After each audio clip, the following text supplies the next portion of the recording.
puntong ito makakasama po natin si Senior Superintendent Bernard Tambawan. Siya po ang hepe ng San Juan Police. Kaugnay ng update sa pamamaril niya. Magandang hapon po, sir.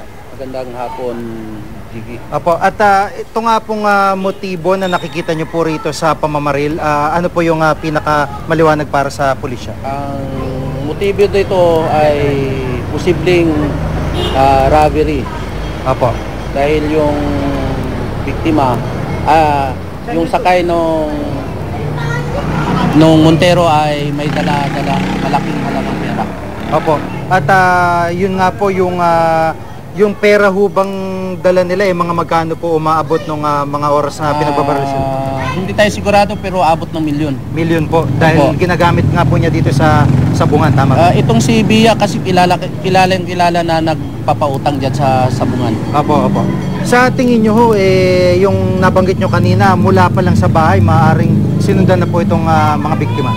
Posibleng mula na sa bahay ay sinundan na ito at alam ng mga salarin na may dala silang malaking halagang pera. Yung mga suspect ko ba, may lead na yung mga police kung sino tong maaaring mga gumawa po nito? Yung base sa description ng ating mga testigo at mismo yung driver na swerte naman na taplis lang ang tama sa kanyang kaliwang pisngi at na-describe niya na ang umarang sa kanya ay nakasuot ng BOA uniform ng isang pulis. Opo. At base na rin sa salaysay ng ibang testigo na yung naka-back up na dalawa kasi to Jiggy na motorsiklo. Yung isa, yung nauna, yung nag-cut tapos umikot siya. Tapos yung pangalawa, dalawa to, kabilaan sila na sumabay. Pinagitnaan nila yung SUV? Pinagitnaan nila yung SUV. Ay nakasuot din ng, naka-uniforme din ng patrol t-shirt. Bawal na yun ngayon? Bawal, for impact, bawal na talaga yun. So yun yung base ito sa description ng ating mga testigo na nakuha na natin ng salaysay. Opo. Kanina ho napansin namin dito sa may malapit dito sa F. Manalo Street, may mga SWAT, may mga tao ng San Juan Police na talagang ni-inspection yung mga kasama ho ba yun? Actually, Jiggy, nataon lang talaga nakatatapos lang ng oplansita natin doon sa lugar, dito sa lugar. Bawat kanto nito, Jiggy, yung may kanya-kanyang oras nung paninita. Nung bandang alas 12 hanggang alas 2, nagsita doon sila sa may kanto at lumipat naman doon sa may F. Blumentritt. So, nung nangyari yun, 30 minutes lang mula nung nagsita sila dito sa may kanulukan ng Indomingo F. Manalo. Opo.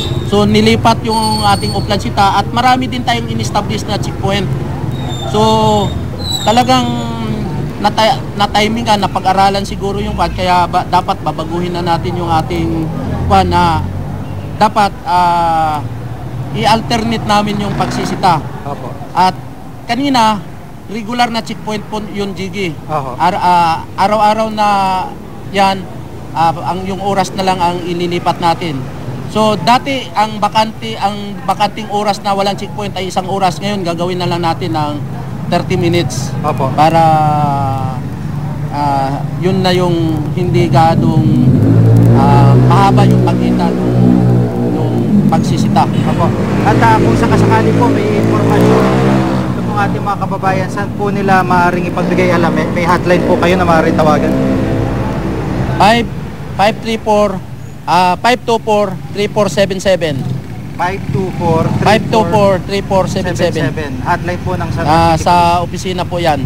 Opo.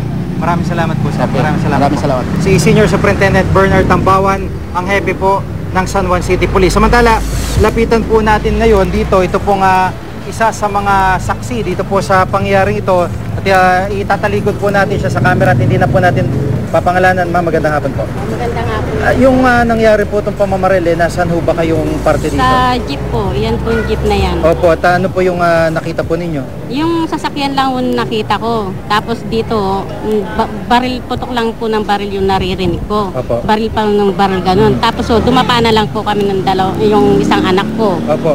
Buti ho, kasi parang may dumaplis na bala dun sa jeep na meron umano doon po. sa gate. Tumama din. Tumama po, dun Opo. sa mekaniko po. Yung po bang mga suspect dyan, naka-helmet po? Kita po ba mukha? Hindi ko po nakita yung mukha eh.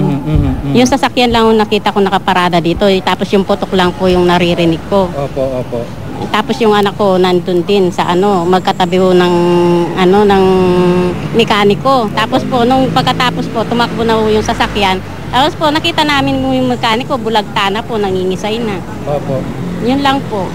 At sa ngayon ho, kayo ba'y naimbitahan na ng mga pulis para magbigay din ng statement sa inyo? Wala ho. Na-interview na rin po ako. Opo, opo. Yun lang po. Yun lang po nakita ko dito eh. Kasi po nakatalikod po ako dyan sa jeep eh. Yan mo mismong jeep na yan Opo. Doon po kami, kasama ko po yung anak ko. Tapos dumapa na lang po kami sa flooring. Sunod po yung putok. Kala po namin yun na pong katapusan namin eh. Nginig na nginig po ako eh. Hanggang ngayon po hindi po ako makakain. At swerte pa rin po kahit paano hindi kayo tinamaan mismo. Opo. Opo. Salamat po sa Panginoon. Hindi po kami tinamaan talaga ang anak ko. Salamat po, ma'am. Salamat po. Ingat Thank po you kayo. po. Opo. Isa po sa mga nandito lamang sa lugar na mangyari ang pananambang dito po sa isang financier nga po dito sa Sabungan na ginawa po ng dalawang kalalakihan sakay na motorsiklo na nakuna ng CCTV.